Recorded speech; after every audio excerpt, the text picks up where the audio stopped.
Everything was muted. I kind of hate myself, you know that? I really do. Um, so real quick, I've shared all the links. Everyone who gets in here will be in here, I assume. So to lay down some rules or to lay down some specifics for tonight, um, today we're gonna be talking about hang on, 1, 2, 6, 8, 9, 10, 12, 13, and a trade. So we're talking about 13 issues in a trade. So what we're gonna do is we're going to break some of them down. So, um, also welcome to the Bogenrieder Variety Hour.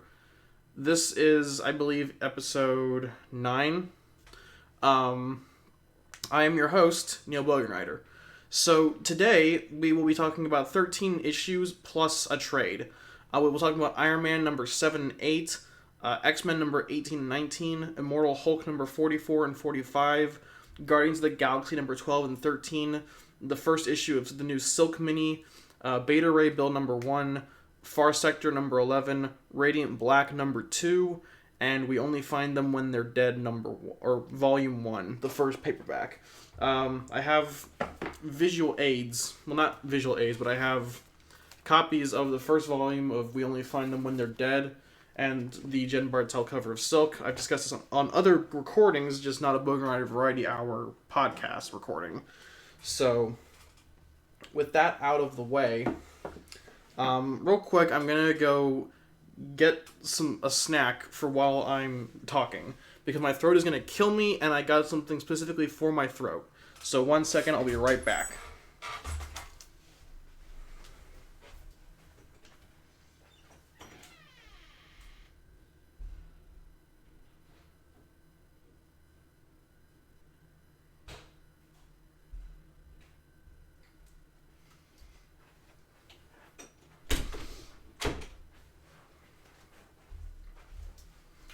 Yeah, I got some ice cream. Hell yeah. Mainly because my throat gets sore while I'm talking about it, and with this many books, we're bound to get sore throats. So, this is my way of coping. Yeah, I'm back, Zach. Don't worry. That's Spidey Dude the chat. That's Zach, the host of Spidey Dude Experience. Um. Ah, okay, we're good. So to begin, we're going to start with Iron Man because that's the book that I'm kind of the most annoyed at right now. This will actually be our final coverage of Iron Man, believe it or not. Mainly because the book has kind of gotten to the point where I feel like I have to jump off out of protest. So for those of you who don't know, Iron Man, written by Chris Cantwell, art by Kafu, and actually it was supposed to be Juan Cabal as a guest artist for issue 8, but for whatever reason, I don't know what it was, he pulled out, and I believe Angel Uzenta took his place. Oh my god, this chair creaking is gonna kill me. God.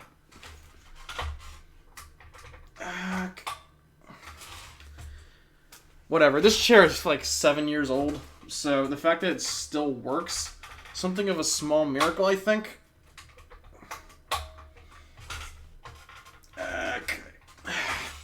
Whatever, okay. You're gonna have to live with the creaking. I'm sorry, but you're gonna have to live with it. Also my hair is all over the place. I don't like it. So Iron Man number 7, I thought it was a solid issue. I've had some problems with the current Iron Man run that I feel were necessary to kind of discuss. The first is the compounding pacing problem. Now, Iron Man's had this problem for a while, but the pacing in that book has been kind of steadily getting worse and worse as time goes on. It's not comparable to like a Dan Slott book where the pacing literally just derails for an entire issue to talk about a side plot that's been forgotten about for years. But it got to the point where the book felt like it was juggling too many different plot points and too many different characters at once. And considering that this is an Iron Man book, this shouldn't be that big of a problem because it focuses on one character, Iron Man, whose supporting cast is relatively stable. That kind of ties into the other problem, which is this isn't really an Iron Man book anymore. issue number 8 is basically a Hellcat issue. And that wouldn't be really a problem, except that Iron Man has slowly been losing page time in his own book, and in this issue, he doesn't even have a single appearance. The most influence he had in this issue was like in the recap page. The entire issue focuses on Hellcat and her attempt to get over Korvac's influence, and that steadily becomes a problem, not only for this book, but for my patients, because I'm not reading this book for Hellcat. I'm reading this book for Iron Man. I'm also reading it for Kafu's art, and so Angel Uzenta is actually not a half bad artist with the right colorist. I've dunked on Frank Darmada fairly consistently during this run, and with good reason, I think, but part of the problem is that I am not reading this book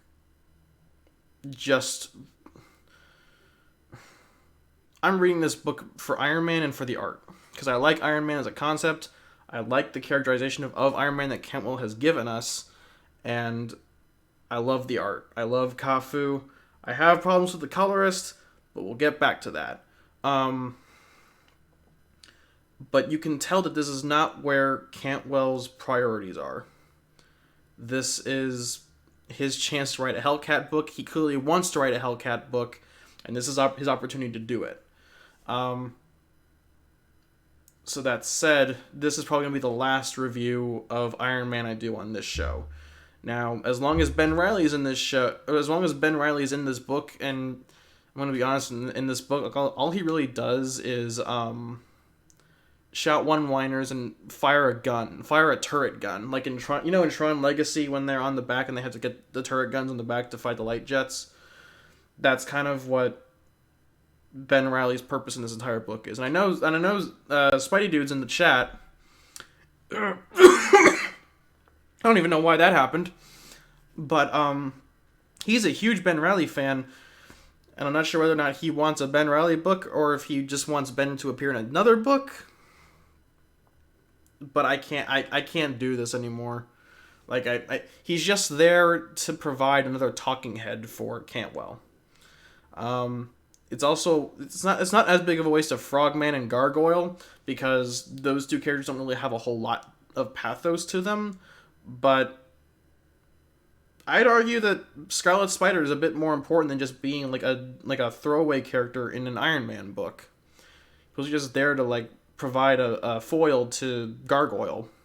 I'd say Frogman has less to do overall, but Ben Reilly feels like the biggest waste, especially considering that I know that there are clone fans in the audience, and it just feels like he's just there for the sake of needing an extra cast member instead of hey, we can get more Spider-Man fans in by bringing in Scarlet Spider. Wow. So, yeah. As far as replacement artists go, like I said, Angel Uzuenta, I think is how you pronounce his name. Not a bad artist as far as fill-in artists go. He sticks fairly close to Kafu's established aesthetic for the book. I think it helps that Frank Darmada kind of colors them similarly. Like you can tell that they're radically different artists, but Frank Darmada gives them a sort of consistency. And that's very important because if you look at his work on, I believe, Justice League or Cyborg and Star Wars, his art looks completely different from those books. He is essentially a completely brand new artist in this run. So I was a bit worried when he was announced as the fill-in artist after Juan Cabal was announced to be replaced. But I'm kind of glad we got him, because when you get this in the paperback version, it's a lot smoother. We're getting back to Kafu in issue number 9, but I honestly won't be picking it up after that. I might be picking it up to review for Satellites, but I won't be getting it on my own accord. As in, I won't be reading it because I want to read the book. This isn't worse than Slott's run, it's not worse than Bendis' run, and it's certainly not as bad as Gillen's run. I'm glad that there are people enjoying this run. For me, it felt like a great return to roots for Iron Man for the first 6 or 7 issues. But now that we're deep in space and we have all this mental bullshit in Hellcat's mind. It's clear that Cantwell wants to write a Hellcat book, and, more power to him. Just make a Hellcat book. I won't complain. After Kate Leth's horrendous Patsy Walker, aka Hellcat book, sure. I don't like to dunk on books as way after their time is done. I think that Kate Leth's Hellcat is bad, but I'd give a Cantwell Hellcat book a shot because I like her characterization in this book. It's solid. I just want to read Iron Man in my Iron Man book, and if Cantwell wrote a Hellcat book, because that's the character he clearly wants to write, I'd be more than happy to read it. Just, we haven't gotten any Iron Man this issue, and then it's been confirmed by Christopher Cantwell himself that it's going to be a Korvac centric issue next issue, and we're not getting any drawn Iron Man or written Iron Man, as far as I can tell, for 3 months, because we just had issue 8, which was a Hellcat centric issue, and we just had and we're not getting an Iron Man next month because of Heroes Reborn, and then once Heroes Reborn ends and Iron Man comes back to the lineup, it's a Korvac issue.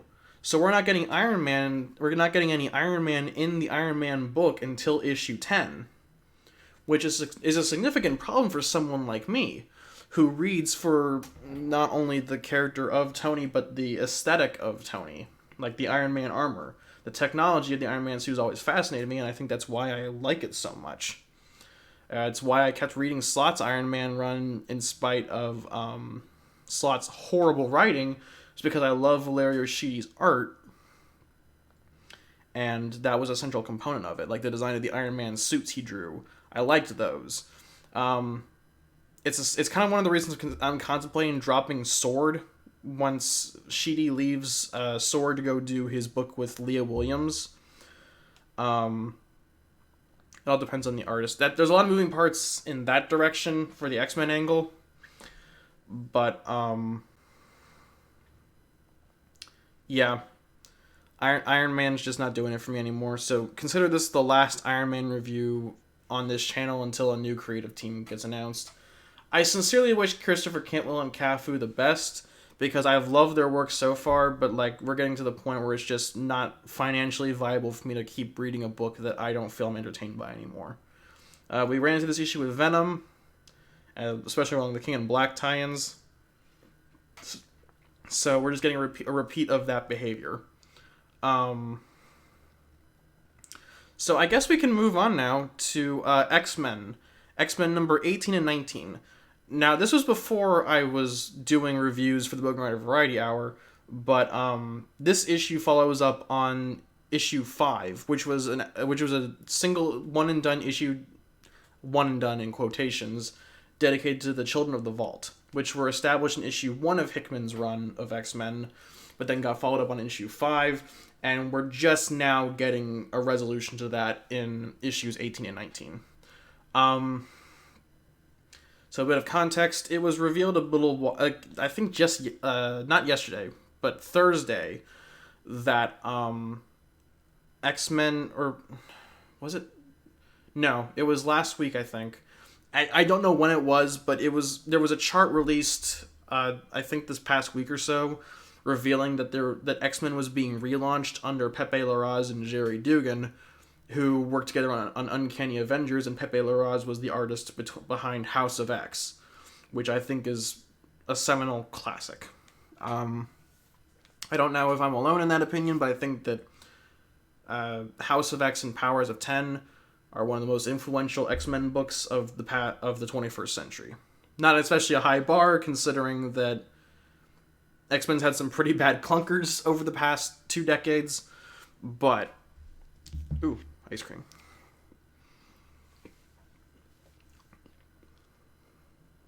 Yeah. So, this is kind of coming to the end of Hickman's run. So we're on issue 19 of 21, because issue 21 is the Hellfire Gala, And that's the end of Hickman's run, and then Dugan takes over in July. So, that being said, that puts into context a bit for me. The first bit is that Hickman's run wasn't so much an X-Men book as it was a politics book. And I think that's okay. I think that it's okay to have a book that sets up the politics and the economics of Krakoa, as well as the more mystical elements. But should it have been called X-Men then? They only kind of did it for the name recognition, right? The X-Men weren't even officially brought back until issue 15, because it was revealed that the X-Men as an organization were dissolved because that kind of institution was problematic for Krakoa.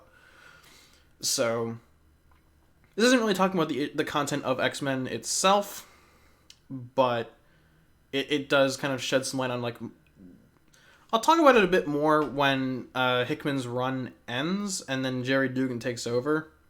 I will be reading Jerry Dugan's X-Men run when it launches, just for context. But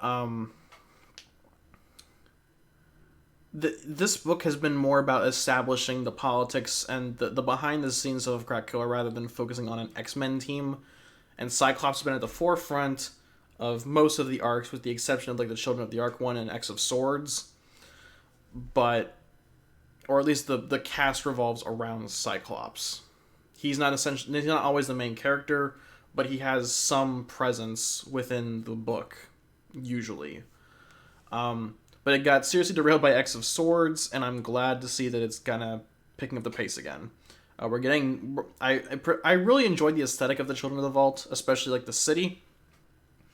And I really do. I'm glad that we're getting to Nimrod again with issue 20, even if it's like months later.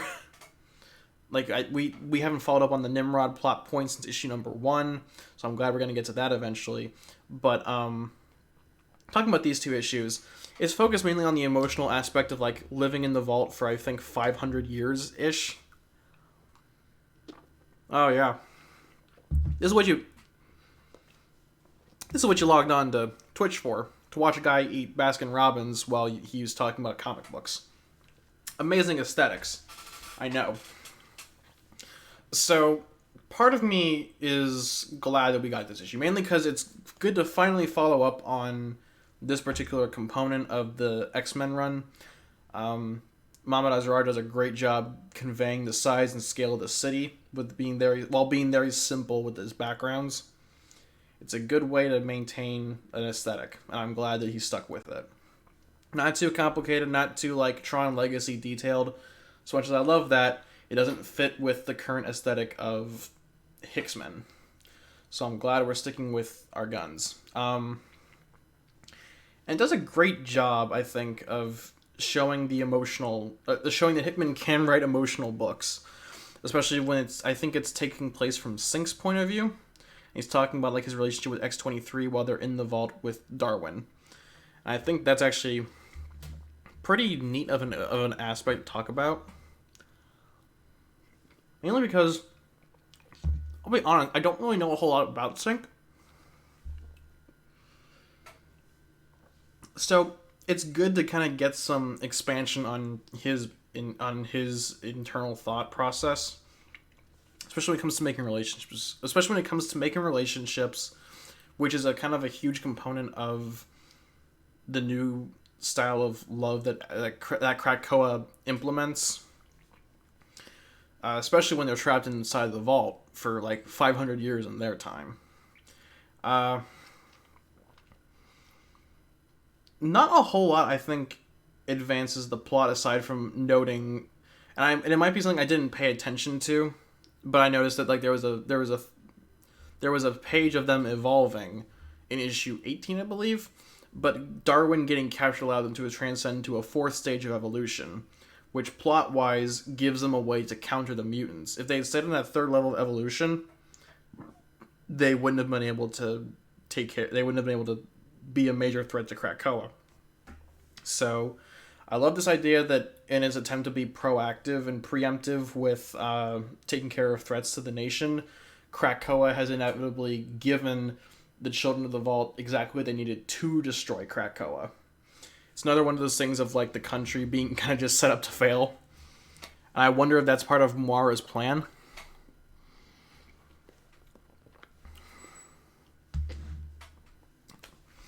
Whether Krakoa is meant to fail or not, I don't know.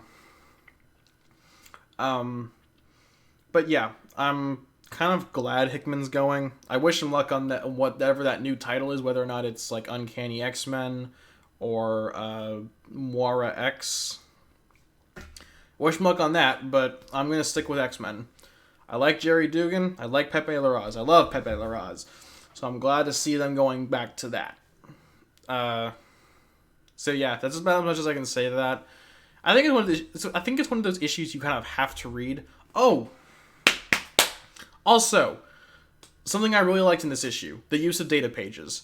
So Tom Muller has been doing I don't think Tom Muller has been doing the data pages himself, but he's been the one who created the aesthetic, and I love what he's doing I love what the people who are using the graphic designs are doing with the timeline aspect of it, rather than I'm closing everything down except for the stream, giving it more leeway. But the timeline used, like the gaps in the timeline, Tom Muller created a really aesthetically pleasing look with the data pages, and the way he uses them as a timeline and the breaks in the timeline, they're very aesthetically pleasing to me. So I know a lot of people who don't like the data pages because they kind of like fuck your charts, Tony, but I actually kind of like them. I'm probably one of a very distinct minority, but I don't care. I like them all the same.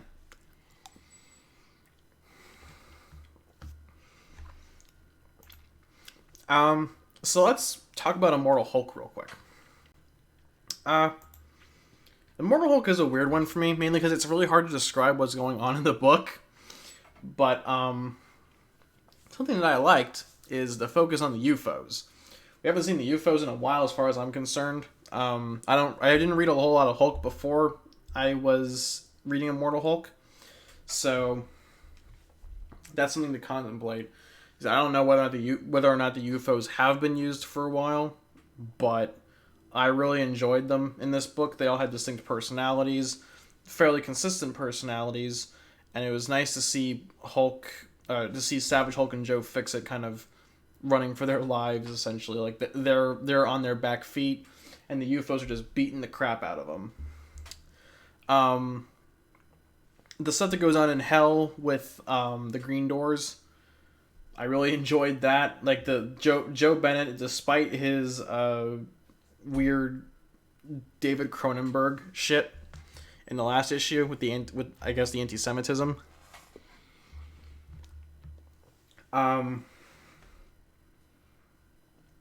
He knocks it out of the park. I know it sucks that like the great artists have to be like assholes, but I do think that this book would not have gotten the notoriety it did without Joe Bennett's art, because the way he draws like the weird chimera beast of like Bruce and the leader, excellent. I can't say enough how integral Joe Bennett's work is to this book. And the last page at the end, and the twist at the end with Red Hulk, beautifully choreographed, beautifully paced. I think that that's some of the best use of Red Hulk stuff ever. Admittedly, I'm not a huge fan of Red Hulk. I think that Loeb kind of touched and went there for a second. That was during his like very bad phase of writing. I don't think he ever got out of it, but he's certainly better than he was back when he made like Red Hulk and the personal stuff that led into those kinds of characters. Oh, and the twist with Samson and Sasquatch. If you've been reading Immortal Hulk and know what I'm talking about with Doc Samson being in Sasquatch's body, really good use of that internal logic. And I think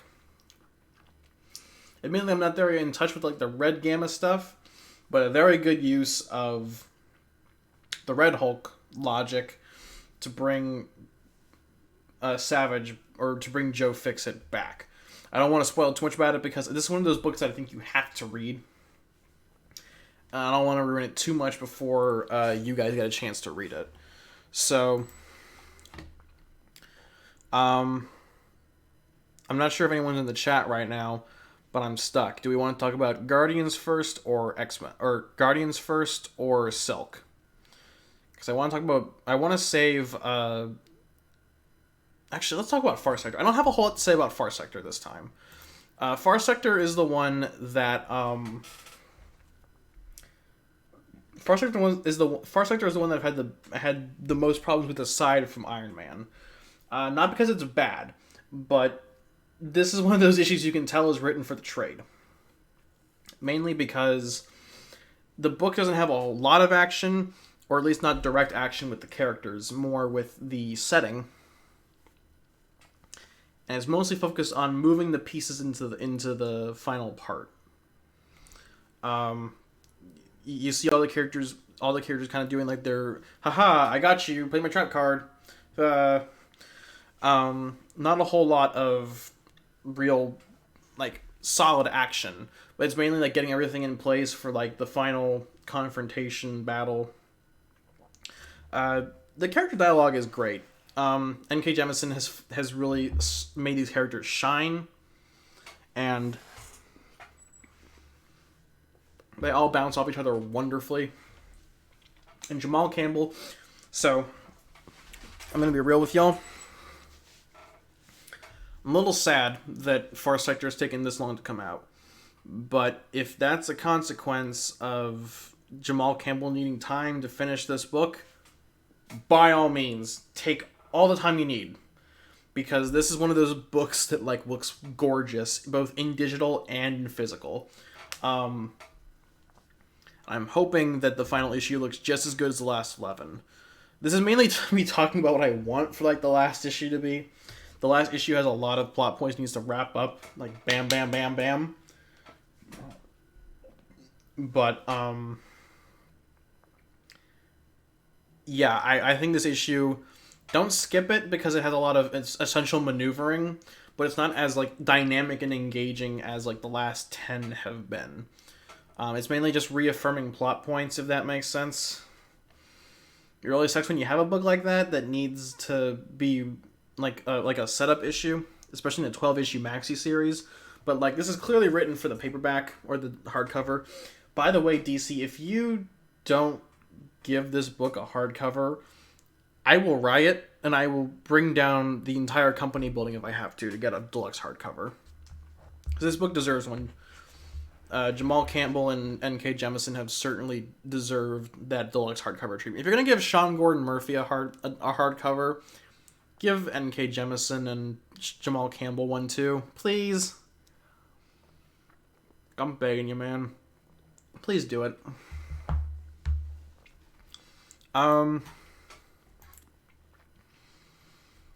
So, let's talk about Guardians, I guess. Guardians, I think, is the easiest one to talk about. I want to go into a bit more detail about Silk. I've talked about it on Paul. I'm kind of breaking my own rule because I went on Comic Binge to talk about Silk #1. That was a mask. I talked about Silk #1 on Comic Binge, but I want to talk about that for a bit. So we'll save that for last, I guess, or the last of the Marvel books. We'll talk about Beta Ray Bill first. Now, Beta Ray Bill is a bit weird. I love Beta Ray Bill as a character. I just don't like him in the Thor aspect, if that makes a lot of sense. He's honestly a bit better when he's working with Thor outside of their element, like in the cosmic element for me.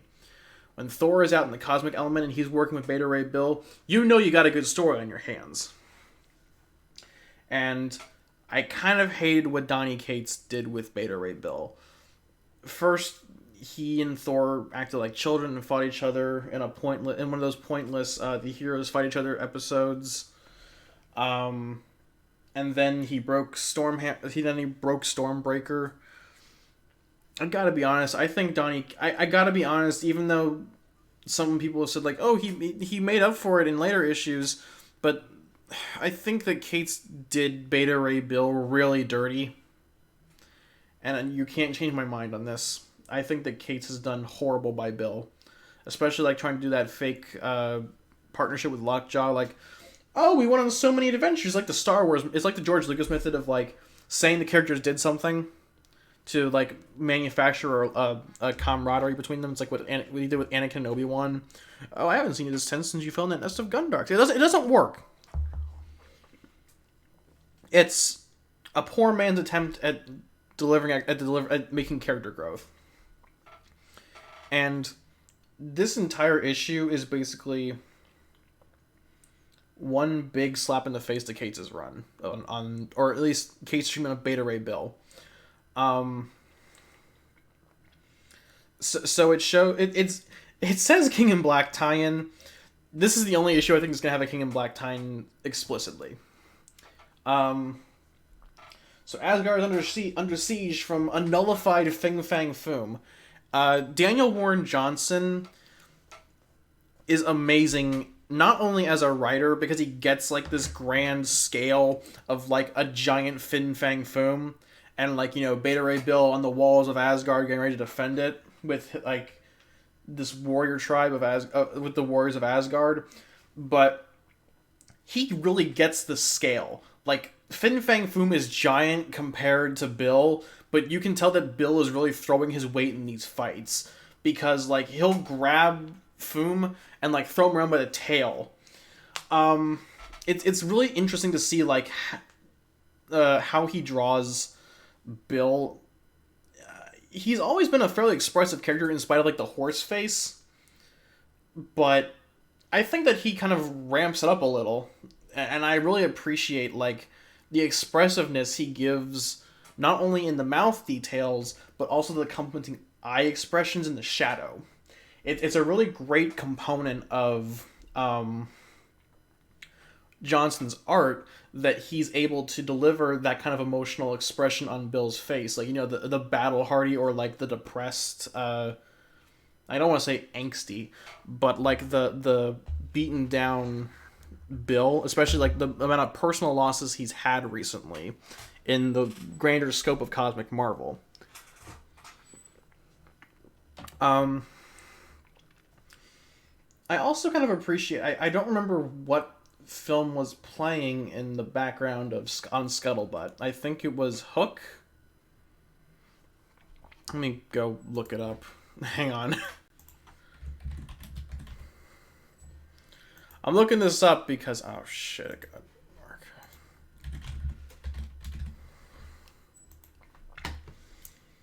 I think it was Hook, but I could be wrong. But I really liked the dialogue around him, like kind of reinforcing his mental state.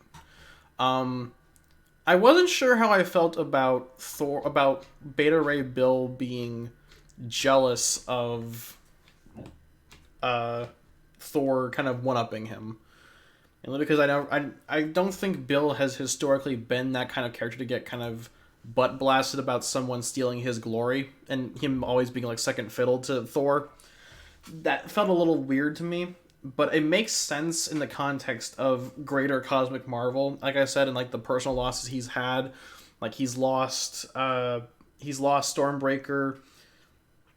I think he lost his Corbinite girlfriend, and you know, Sif. I liked it that Sif didn't reject him because of like him being a horseman.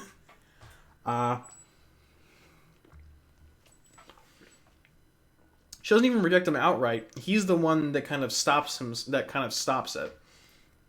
And this is kind of spoilery, but him and Sif are making out. You know, they're about to fuck, and Sif tells him to like take off his pants or something. And she kind of she's like, how does this work?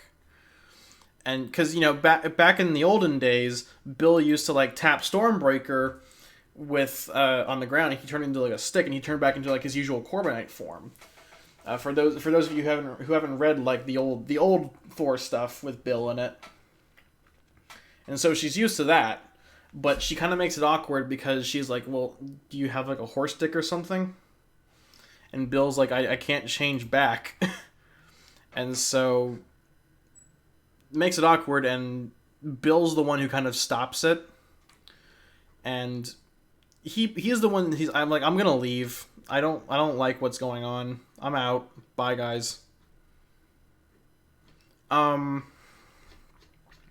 did like that. It pays a lot of respect to Bill and Sif's relationship in the past, while also kind of taking into account what Cates has kind of done to Bill.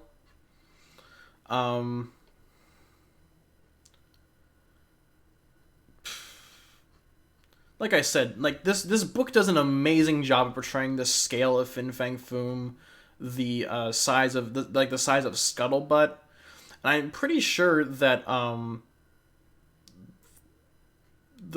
it wasn't the colors. I something that really stuck out to me is that you can tell that the ink lines are physical, like they're drawn with like a micron pen and not done in digital like a lot of art is today. So it really sells the detail and the dynamic way that the art portrays everything. So I really enjoyed this book. It's a great first issue that I'm hoping is like a character study of Bill in the future.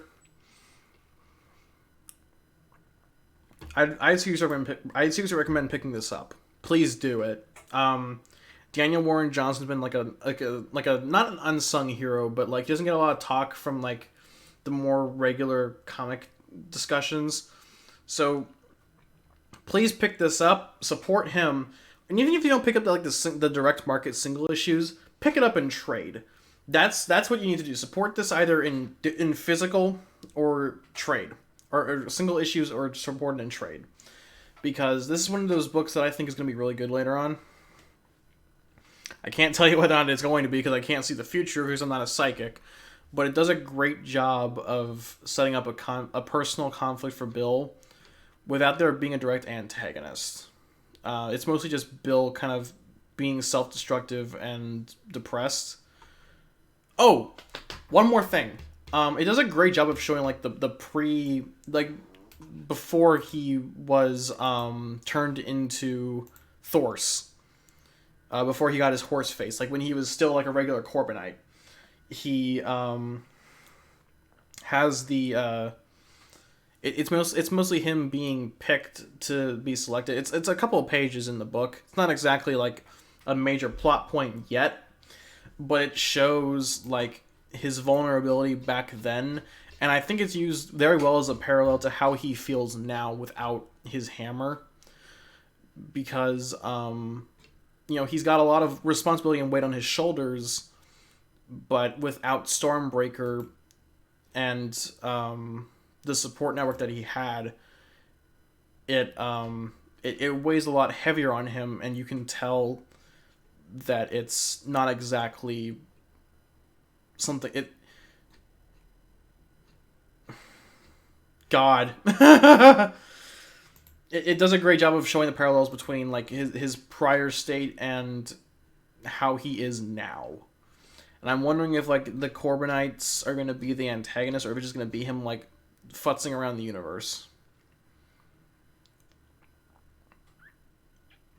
And I like that they kind of set up how Scuttlebutt will always be there for Bill. And I'm wondering if something's going to happen with Scuttlebutt, like it's either going to go rogue or be destroyed. But I do really appreciate how Johnson has set up this sort of angsty arc for Bill without making it feel very contrived. So go read this book, please. Pretty please. So yeah. Ice cream. My throat's killing me right now. It shouldn't hurt as bad as it does. But it's really sore. It might be because I talk a lot. I have I think double my usual workload. Ah, fuck. So, I guess we'll talk about Guardians next, because I want to save Silk for last. So Guardians number 12, not a whole lot to talk about. It's mostly the transition period for the Guardians. From, like, the small, like, ragtag team dealing with, the big threat, horribly outclassed, slowly building up to the Greek gods. Giving Star-Lord that important spiritual journey that I think he was supposed to get in Englehart's Marvel Presents.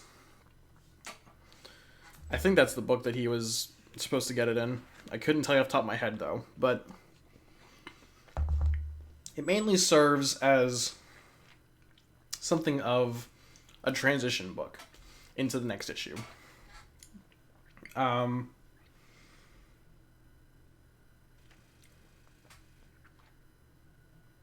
hate those windows.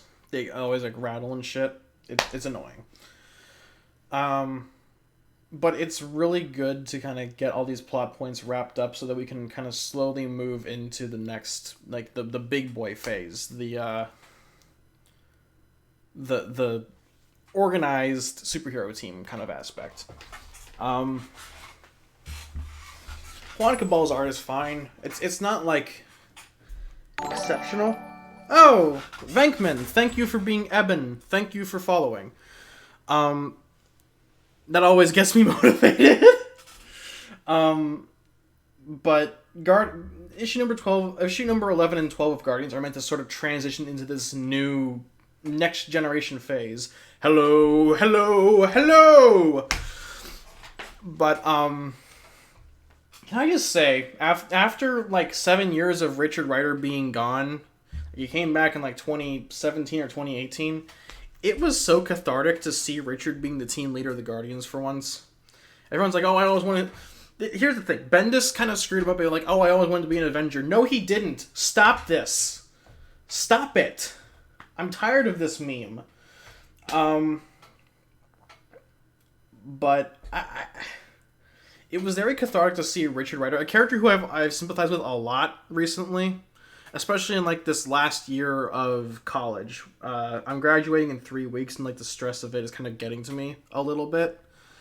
And I don't have Richard's therapist, but I do have these streams. And Disney Plus to keep me sane. So, I've related to him a lot recently, and I think that return to Annihilation era, or Abnett Lanning era Star Nova has been very good for me. So I guess issue 13 isn't so much of a setup, rather it kind of does a big time skip and kind of assumes that you've been following Ewing's larger scope of, like, greater cosmic Marvel, and you've been following, like, the Quasar story from from Cates' Guardians annual, which Ewing wrote, that had Richard and Wendell Quasar, as well as the April. Oh God, Avril Kincaid from Hydra Cap. It's very interesting. Ice cream. I don't care. I needed that. But it kind of assumes you've been following Ewing's cosmic roadmap between not only his own Guardians run, but I think also a bit of Sword, a bit of, not Immortal Hulk, but stuff he's been kind of setting up, like, slowly in the background. And this is the thing that I love that Ewing does. That he takes, like, small little details, kind of plants them early on, and they actually pay off a lot more down the line. That's a great thing that Ewing does, and it's something that I think has been very understated. I'm sure I'm not the only one who's noticed it, but it's great to see it when you notice it. Something I also noticed, and I only recently picked up on this, is that Ewing chose the new Guardians uniform based on the bomber jackets the Avengers wore in the 90s. which is kind of cool. But it's this new kind of return to the Abnett Lanning style of like a great big oversized superhero team in space, which has been something that hasn't really been touched upon for a while, and I'm glad it's kind of getting a resurgence. Because Ewing is writing the best Guardians run since Abnett Lanning, and assuming it goes on for the same length that Abnett and Lanning did their run, I'm sure it won't, because this is modern Marvel, and they kind of relaunch a lot quicker than Abnett Lanning did, or they did back in the Abnett Lanning era. But I'm glad to see that Ewing has easily the best run since them. And if he goes on the course that he is, he could potentially overtake them as having the best Guardians run. I hope this goes to at least issue 20. It probably will, but things are weird.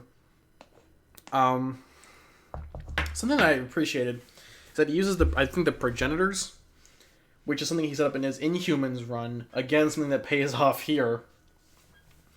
So, and then he also picks up on Empire from like the Hulkling Wiccan wedding plot. Like they're married still. They're helping to keep the peace. Another great thing I enjoyed was Wendell and Avril. Because if anyone remembers from way back when Marvel was Captain Marvel, and he and Rick Jones were the same person to like clap the quantum bands, and they would switch places every so often, and they're doing essentially the same thing. I think that's a great little callback. Good work. I do think the one problem with this issue is that Ewing kind of assumes that you've been reading all of his small little pieces of stuff dunked in the background, especially like the Doctor Doom stuff. I don't remember anything about Doctor Doom aside from like a quote from Sword, but I'll take his word for it that he's going somewhere neat with it.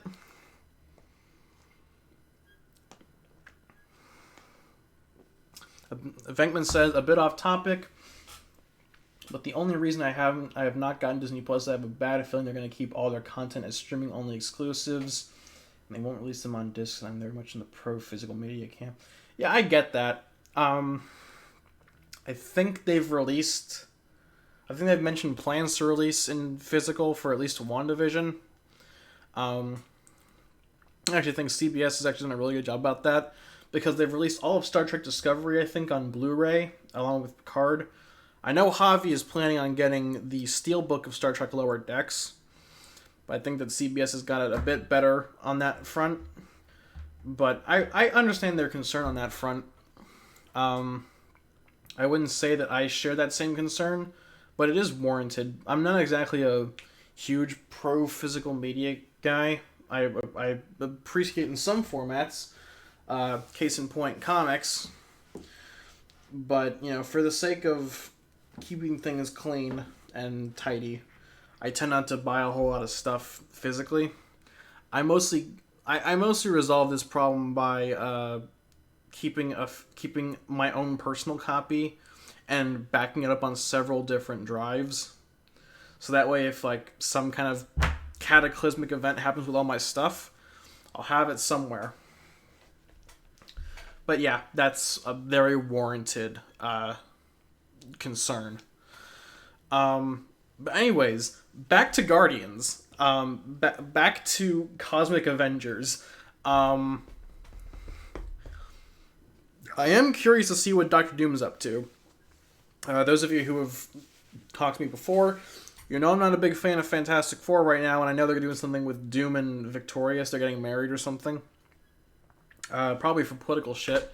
So Victorious can run the state of Latveria while Doom is off in space doing whatever with the Guardians. I'm actually interested to see like if he becomes like a full member of the Guardians, because that would be kind of neat. Not necessarily like, oh, that's so innovative, a villain joining the hero team. But mainly watching Doctor Doom interact with the Guardians themselves.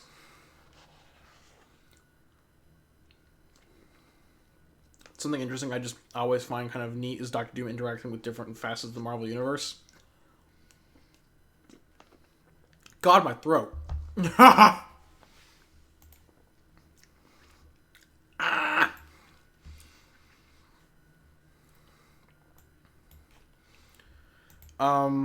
So anyway, I'm not sure there's a whole lot to talk about with Guardians.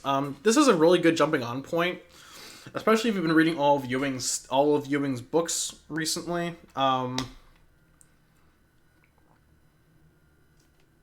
a whole lot to recommend. I just buy it if you're interested in reading a back to basics Guardians run, not like the MCU Guardians, which have unfortunately become like the mainstream way of looking at the Guardians, unfortunately. But go pick this book up if you're looking for something closer to the Abnett Lanning run. So, second to last review, Silk. That's right. Cindy Moon has returned in her own solo book. Look, I have a visual aid. Wowee. Jen Bartel, do more covers. Side note, hang on, let me pull up Discord real quick, because I want to show you guys something. It's from the Crawlspace Discord, and... okay. In-game. Oh, God. Okay, hang on. I'm bringing Discord back over here. Yeah, so on this one is the variant cover, the Emmanuel Lupacchino cover for Silk number 3. Great cover. I'm probably going to see if I can get this one and not the regular one. But Marvel, you're clearly misplacing your priorities. This should have been the main cover. Like, I get it, but like the standard covers are fine. They're mostly just like they're mostly like not Alex Ross tier, but like, you know, when you go into Photoshop and you kind of Photoshop a person's face into a render. That's what the main covers feel like. These are a lot more dynamic. They feel like they have a lot more personality to them. The one with Cindy in the... Hang on, let me go look for it. I'm gonna go look for it in the archives. This one, the Rose Besh cover. This one has way more personality than the main cover. And I gotta say, Marvel is seriously misplacing their priorities when it comes to this particular book in terms of where its covers are. So oh, whoops. That's not right. There we go. Okay. So, that's a small little gripe on my account. How are you all today? So this book to me feels like meeting an old friend again. I haven't read there hasn't been a dedicated Silk book since 2017, since issue 19 of her solo run ended back in, like, when I was in high school, I think. So 4 years later, it's great to have another Silk book again. Especially when I think characters with much less staying power have gotten relaunch after relaunch. I don't think Iceman has enough personality to warrant 2 solo books. And I'm actually one of the people who's okay with him being gay. I just don't think that he's interesting enough as a character overall since 1963 to warrant a solo book. And you can probably argue the same for Silk, but Silk to me feels a lot more relatable, so I'm going to argue on her behalf. So, this book was supposed to come out last year. In July of last year. But because of circumstances that I'm not sure if I'm allowed to discuss on Twitch without being deplatformed, we'll keep it alluded to. But this book has been pushed back until March of 2021. It was written by Maureen Gu and with art by Takeshi Miyazawa. If you've read Mech Cadet U, if you've read the Ghost Spider run after Spider-Geddon, or it was the Spider-Geddon book, there's been too many relaunches of Spider-Gwen. I'm really mad. I'm gonna be honest. I think it was Ghost Spider. Let me check. Oh my god, I am so... Ghost Spider. It was Ghost Spider, the relaunch after Spider-Geddon. I got it on my first try. There we go. I did it, guys. Well, that lasted 10 issues too. But that one wasn't as good. Actually, I don't think either of them were particularly great, but fight me on the side of the street. Or 1v1 me in Rust. That also works. So, Silk is back. We did it, boys. We've got, what the fuck? I'm not even going to engage with that. That's just a weird post. Dun, dun, dun, dun. Okay, so Silk is back, mainly focusing on her work at, let's see. In fact, it's a little irritating that Disney would put entire shows on DVD, but they would never finish them off. Chip 'n Dale, Rescue Rangers, Darkwing Duck, and especially The Muppet Show are all perfect examples. They did put out all of the original DuckTales, but the last DVD set was an online exclusive, and I had to track down a copy on eBay, and I'm still a little salty about how much I had to pay for it. Yeah, that might be a bit of a problem. I can't attest to that struggle. But regardless, my sympathies are with you, Venkman. F in the chat for the money you paid for that DVD, for that DuckTales DVD. So, something I really liked, small detail, that Cindy has to work to be pretty. Small detail, I know, but so I'm actually gonna pull up the book for visual aid. So the first thing is, there is no way that on a reporter's salary that she and her brother are living this nice, or living in this nice of an apartment in Manhattan, with this nice of appliances and furniture and stuff. Also, there's another weird complaint I have, that in this run they kind of abandoned a bunch of stuff. Shut up, I'm filming a show! Go away! I don't know who's outside my window right now, but they're interrupting me and I don't like it. But there's a bunch of plot points that were abandoned during the run, from Robbie Thompson's run in this one, that confused me a little bit. Like, her parents are just gone. Like, you know, after spending 10 years away from them, you'd think, oh, I'd be okay with living with my parents for a bit, but they're not even. They even mentioned, like, oh, Albert and I are living away from our parents now. That's just a thing, I guess. Ignore that. Now, granted, it kind of gives Maureen Gu a bit more room to write down a different supporting cast, which I think is good, because, you know, it's hard to cram so many characters into a 5-issue mini. It just felt like it was a little, like, oh yeah, they're gone, so what? Also, her ghost boyfriend is gone. They don't explain where he went, so that's weird. And then, for whatever reason, in the last run, Cindy was able to create, like, custom clothing with her webbing, and I guess they're kind of just reducing that because it makes her a bit overpowered. Like, she can't like make specific kinds of fabrics with her web fingers. So she has to so she like gets so when she saves a clothing store from being robbed, she takes like a nice pair of pants and a coat as a gift, or as a reward for helping them. And I like that she kind of like questions it, like, Peter gets things for helping people all the time, right? Like, she's kind of internally justifying it to herself, and I kind of liked that kind of questioning of whether or not it was the right thing to do. I think that makes her a fairly dynamic character within the Spider family. So let's see, Venkman. Although I will say that the current, WandaVision and Falcon Winter Soldier have been fantastic releases. If you haven't watched that final season of the Clone Wars, I highly recommend it. I'm gonna be watching the Bad Batch when it comes out in May. So Disney Plus has been a great way to release new stuff, especially like movies and stuff that wouldn't have made it onto the big screen, especially in COVID. or especially in the thing that won't get me deplatformed. But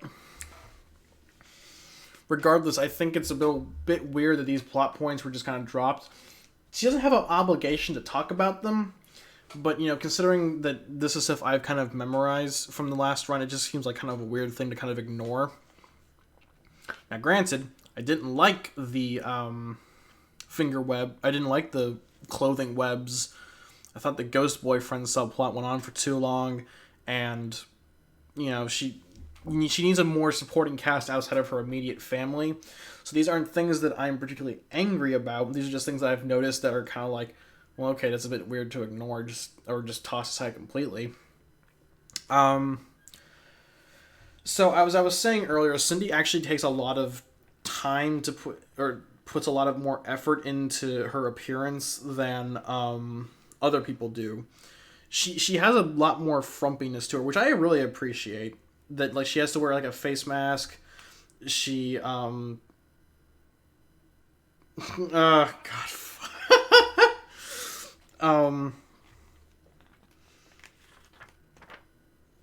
Like, she wears her iPod, she wears her like iPhone headphones to sleep.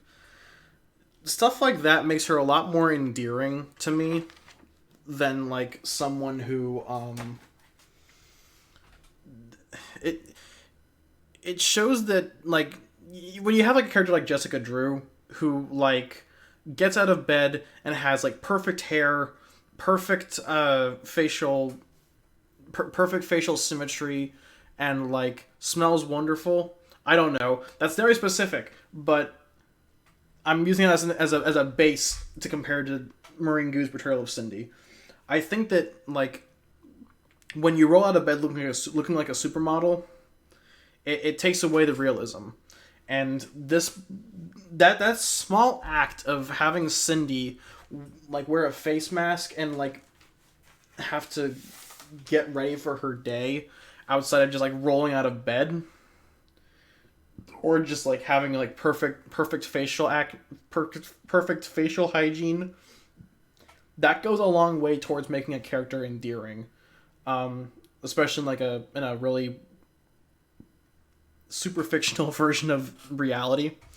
One thing I'm really glad stuck around was her relationship with Jonah, and I'm glad that they brought her into the threats and menaces aspect, and keeping in line with the status quo of Amazing Spider-Man. And I'm really glad that they didn't feel the urge. I'm sure there was an urge there, but they resisted the urge to bring in Peter, because Cindy honestly works best far away from Peter.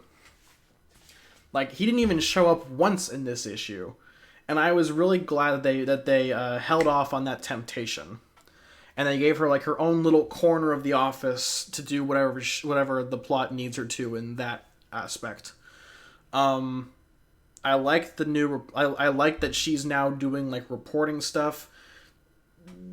Here, it's weird because I joked a lot that before this book came out, because I was really excited for this release, and in the lead up, I kind of realized that most of the Spider family has taken, like, certain aspects of Peter's history, or at least his editorial history, and kind of taken them and molded them to their own. Like, Miles is the high schooler, Gwen is the college student, Jessica is the parent. I guess that she kind of shares that term with Madam Web, but I guess she also kind of represents his Avengers era. But, like, Cindy has taken over the journalist aspect, and I think that's actually a really solid niche for her, especially given her history with the Fact Channel and Jonah. And so it's a great way to show that she's kind of made her own little niche in the Marvel Universe that is fairly separate, but can be merged in should it be needed to. Also, they never mention they mention, like, in the recap page, the Agents of Atlas and the stuff that she did there. But I'm surprised that, like, they never brought it up in this book, in the actual book. So that's a little weird, but I'm fine with that because Agents of Atlas wasn't particularly an amazing book. and it just felt like she was there because she was the Asian Spider-Woman. So I'm glad that that they kind of ignored that. I don't really care a whole lot about the demon cat thing. I'm mainly focused on like the character. This feels more like a character book more than like a wow super duper secret conspiracy. But Cindy, I'm glad that like they showed her not necessarily bumbling, but having the capacity to screw up massively. Like this is a bit of a spoiler, but she accidentally publishes a story that she's editing, and it gets published, and she accidentally gets a bunch of guys taken over. And Jonah gets tossed around by a bunch of thugs who were part of the story she's chasing, and so they don't shy away from the fact that she kind of royally screwed up, and at least into a bit of a comedy moment where like Jonah has a bit of a father figure boomer mentorship with Cindy, and then kind of maintains parts of it going into his relationship with Silk. It's sort of a twist on the classic Jonah Spidey relationship, and I think that it's needed because, well, not necessarily needed, but you know, because of the current status quo of Jonah knowing who Peter is. Cindy taking that particular component doesn't feel really trite, and it doesn't feel like she's stealing something from Peter, because she's taking a thing from Peter that worked, but now that Peter has what I think is actually better than their old dynamic, I think that the dynamic that they have now is great, and I hope they evolve upon that. That particular dynamic with Jonah feels a lot more, not necessarily organic, but it doesn't feel as, oh, I'm taking this from you, it's mine now, go get your own thing. Because they have, Peter already went ahead and made something different with Jonah, and so Cindy can take it and doesn't feel as forced. Venkman, since Slott stopped writing Silk, she no longer feels the urge to dry hump Peter when she's around him. No, yeah, they've abandoned that plot point completely since like Spider-Verse. That plot point hasn't existed since like 2014. I think. Not the dry humping part, but like when exactly Spider-Verse ended, that was when they just abandoned that part. So don't worry, don't worry. Don't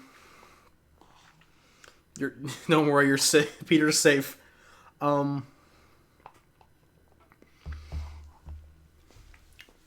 did like her dynamic with the new reporter guy. I'm not sure they're gonna be like a love interest. They're gonna be like a couple or something. I hope not. Not because I'm not against writing romance in comics, but I'm one of those people who's like, it doesn't have, like, every male and female who work together don't have to be in a relationship. And it'll be nice for Cindy to, and that was a problem that happened in like the last run where like her ex-boyfriend Ghost was following her everywhere, and their relationship was like platonic until it wasn't. But I'm hoping that this stays platonic and they just have like a cool like workplace dynamic. I know that feels like a weird point to bring up, but like, I like that this guy is kind of like she's still not really great at this work, and like it's good to show like just two people working together not being in a relationship. That feels like a small thing to bring up, but Cindy's like a good journalist. It's not like just, oh, I'm gonna go to the scene of the crime. Like she actually like studies and figures out, like, connects with sources. Like this is actually like, as someone who's taking a journalism class, this is stuff that journalists do. So I'm glad that they're showing Cindy being like an ethical and responsible journalist, along with, you know, playing to the media's conception of what a journalist should be. Art's good. I wouldn't say that Takeshi Miyazawa is like the pinnacle of Marvel art, but it's fairly cutesy. Cindy feels like she doesn't have that same adorable streak that Stacey Lee gave her, but she's still got that kind of bright charm to her that Ian Herring. I think it helps that Ian Herring is the same colorist from Stacey Lee from the Robbie Thompson run. Venkman, that whole thing with Silk, like a lot of Slott's run, was like the editors, how do they let this happen? Yeah, I think that Spencer's run has given Nick Lowe a bit more authority. He's able to say no. And so I'm glad that, like, the books feel fairly separate from one another. Aside from, like, Last Remains, which I feel is, like, editorially mandated or something. The Spider family's been fairly separate during Spencer's run. Okay. So what's the verdict on Silk, number 1? I'd give it an A-.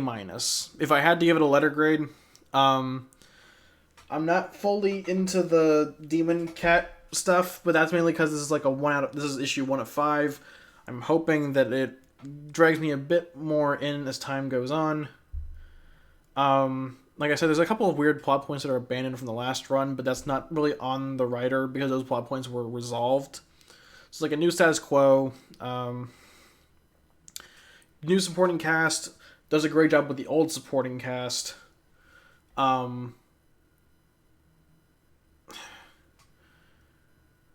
This isn't going to change the mind of anyone who is still stuck in the 2014 mindset of Silk is a rapist. She's a rapist. Get her away from Peter. But that's mainly because they're stuck in 2014. They haven't read anything since 2014. And they think that everything coming out of Marvel is still in 2014. No, we are not in Jane Foster Thor times. We are not in Civil War II times. We are not in Original Sin times. We are not in Dan Slott, Peter Parker times. The characters have evolved since then. And I think it's important to emphasize that. I can't stress this enough. The Cindy Moon that was under Slott's run hasn't been Slott's Cindy Moon since 2015. We are 6 years past the hormone stuff. She's had, at this point now, 20 issues worth, plus team appearances in other books of Cindy Moon being a completely different character. Please get over the hormone stuff. No one liked it, but it has been fixed.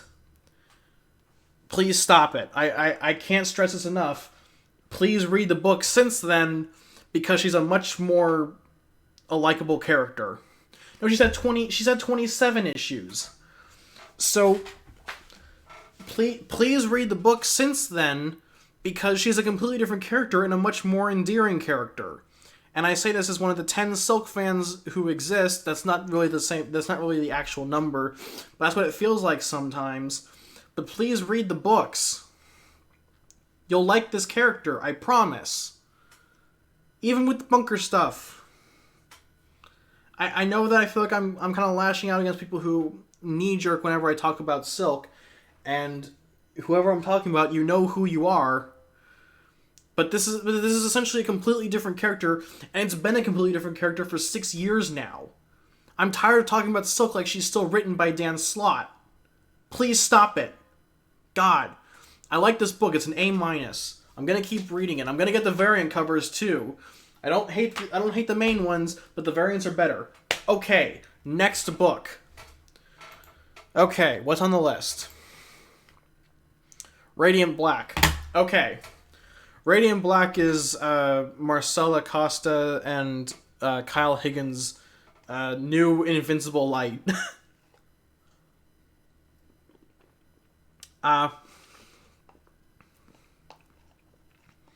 Also, Venkman, I promise that the Silk comments weren't towards you. They were towards other people who know who they are. And I know they'll get upset with me for calling them out on stream, but I feel like I needed to because I'm tired of talking about Silk like she's in 2014. Like we're still in 2014. Radiant Black. This book is fine. It has a solid art team, has a solid premise, solid writing, good mystery, and it has a likable protagonist. The one problem I have with it is that it's a big flaw, but it's not like a I'm gonna stop reading the book if it keeps this up. Wow. Um, this book feels like it's trying too hard to be the new Invincible. I've mentioned this in earlier streams that Radiant Black, that Image needs a new hit. Walking Dead is over. Saga is on indefinite hiatus. I assume it will come back eventually. If it doesn't, okay. Invincible is over.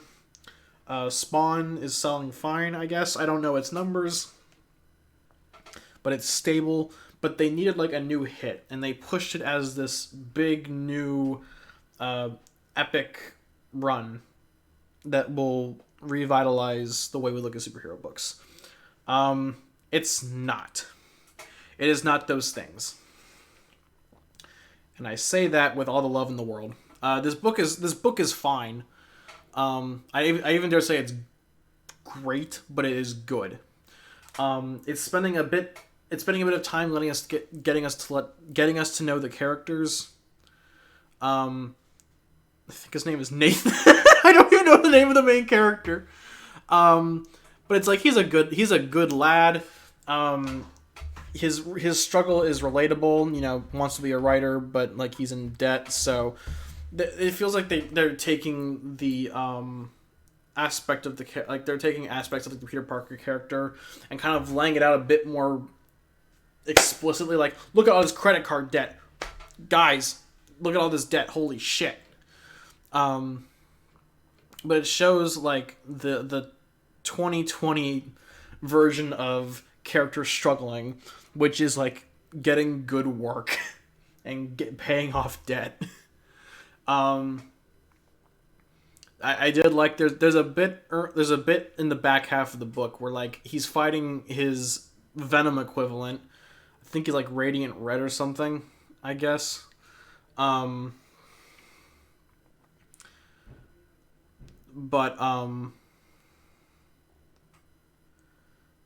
Venkman, it's all good, Neil. I know you were talking about other people. I'm glad to know that Marvel's addressed the issues with Silk, and I'm happy to know that you're enjoying it.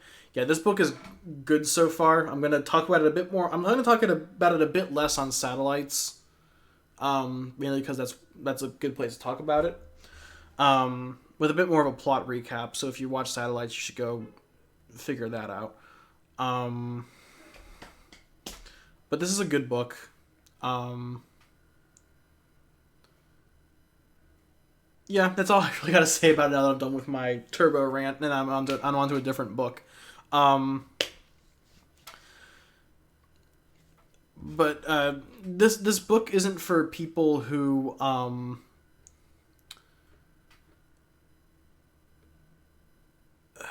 are stuck in like the 2000s era struggle, because this book dates itself a little bit with the like the Uber, the Diet Uber company.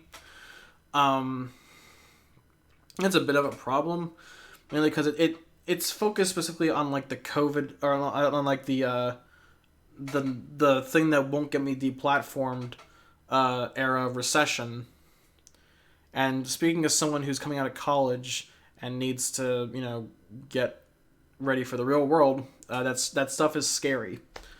So his book is a little close to home for me.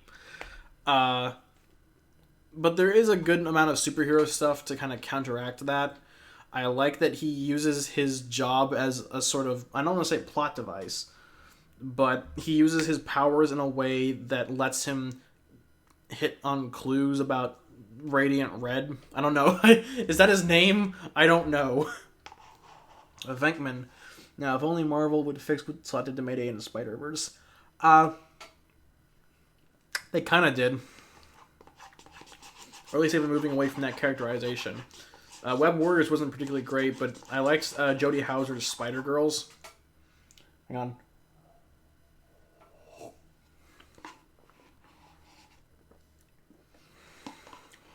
This is actually really good ice cream. I haven't had ice cream in forever. I'm graduating in 2 weeks. Or, hang on. Is it 2 weeks? 1, 2, 3. Yeah, 3 weeks. So I don't care. I'm willing to indulge a bit. But they use that kind of 2020 recession plot point effectively. I think this is actually a really good way of using it. I do like that, like, he and his dad aren't like openly and aren't like, I hate you so much, Dad. Oh, like his dad's giving a bit of tough love, but he can tell he cares for his son. They don't make him like an evil dad to make him like completely unlikable, but it does show that like he's gonna give his son the push that he needs to succeed, even if it's not the push he thinks he needs. They've actually done a really good job about making these like one and dones. The first two issues have been fairly self-contained to each other with a couple overarching plot points so far. What you can tell, this is meant to be like a sort of Spider-Man / Invincible kind of crossover, where it's like the focusing on the responsibility that the character has. There's a bit where after he defeats Radiant Red, he finds like a huge bag of cash, and he's like, "Oh, I can use this to pay off my credit card debt." And you can tell that he's seriously contemplating it, but he does the right thing in the end, and it is a serious growth over what we saw in the first issue. Like, we know that he really struggles with not necessarily struggling with doing the right thing, but like you can tell he could easily fix his own problems, but that he knows that doing the right thing is more important than sticking out for number one. So yeah, I'm going to stick around with this book for a bit more, maybe for a while.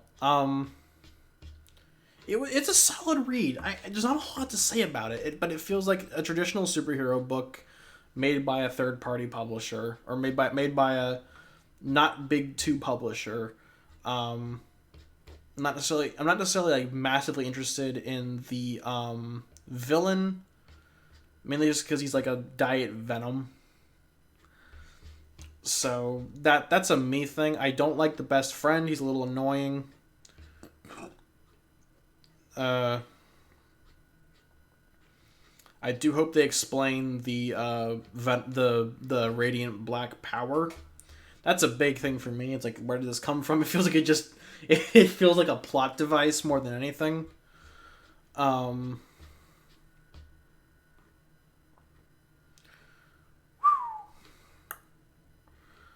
So, I would pick this up if you're interested. Mainly, I might wait for I would say wait for the trade if I were you. Someone actually compared this to Richard Rider Nova, and I'm like, that actually is a lot closer of a comparison than Spider-Man and Invincible crossover. Something I wanted to point out is that I think Kyle Higgins is also doing another book on Kickstarter, and that is Inferno Girl Red, which is essentially like a bit more of a power fantasy / drama book. The Kickstarter is live. It's got like 20 days left, I think. Yeah, I'm gonna go look it up. It's Matt Groom, and he and Kyle Higgins worked together a lot. They worked on Ultraman together. I think they worked on Power Rangers together. Or Kyle Higgins mentored Matt Groom. I'm sorry. Oh God, I'm mixing them up. Oh no. But this one's a bit more.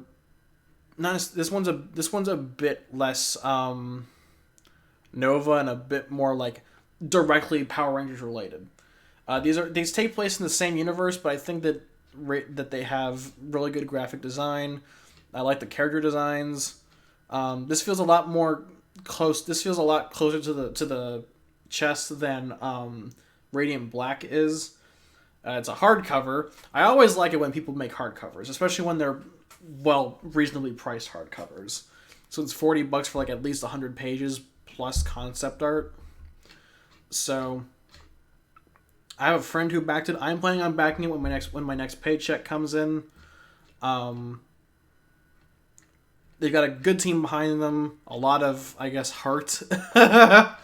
um, but I'm interested to see where this like small universe goes. Like if they're trying to do like another Invincible style universe with this. That's the reason I compared it, because they're like, oh, it's a cinematic universe. But yeah, I'm trying to figure out how to post the link. Here we go. This isn't like Streamlabs, or this isn't like StreamYard, where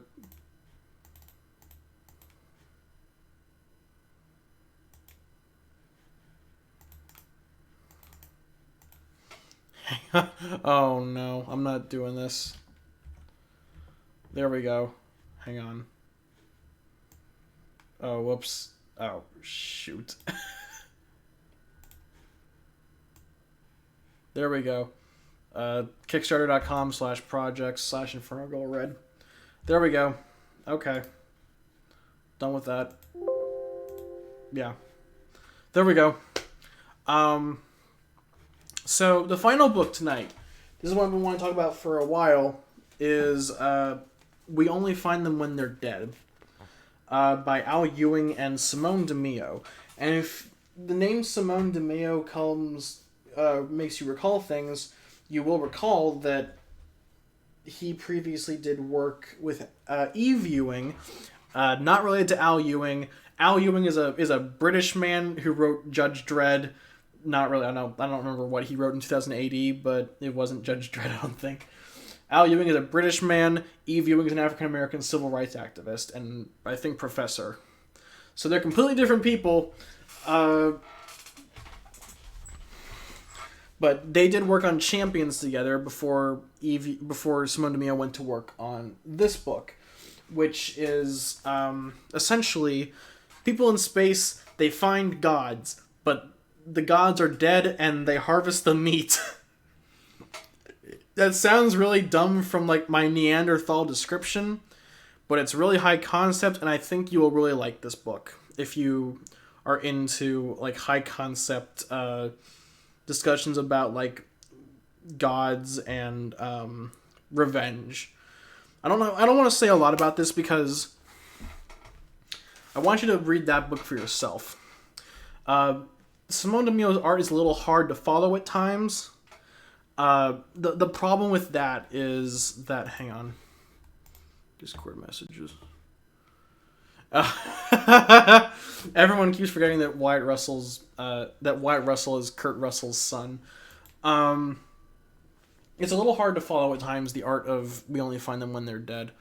And because of the weird narration, it's a little hard to follow it. The art makes the time jumps a little hard to follow. But it's really, really good. And the universe they built around these dead god husks just floating in space is really cool.